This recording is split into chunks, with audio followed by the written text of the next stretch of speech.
அரண்மனையின் பின்புறம் ஒரு பெரிய மாய வழித்தட தோட்டம் இருந்தது. அந்த தோட்டத்தில் பாதைகள் திரும்பி திரும்பி போகும். அதை பாதுகாப்பாக கடக்க ஒரே உதவி ராஜ வரைபடம். ஒரு காலை வரைபடம் காணவில்லை. அது நூலக மேசையில் இருந்தது. கதவு பூட்டப்பட்டிருந்தது. ராஜா சொன்னார், யார் அதை கண்டுபிடிப்பார்களோ அவர்கள் அரண்மனை வீரர். இளவரசி லியா மற்றும் குட்டி டிராகன் ரோரி மேசையை பார்த்தார்கள். அங்கே பச்சை இலைத்தூள். இது தோட்டத்திலிருந்து வந்தது. அவர்கள் மாய வழித்தட தோட்டத்துக்குள் சென்றார்கள். உள்ளே 3 பாதைகள். அவர்கள் நடக்க ஆரம்பித்ததும் ஒரு கல் சுவர் மெதுவாக நகர்ந்தது. பாதை மாறிவிட்டது. ரோரி தரையில் பார்த்தான்.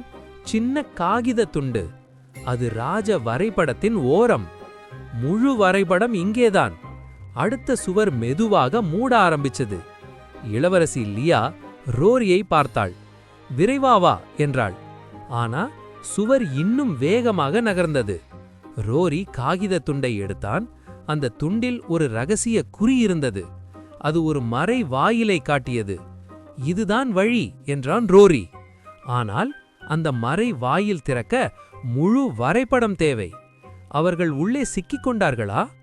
முழு வரைபடம் எங்கே?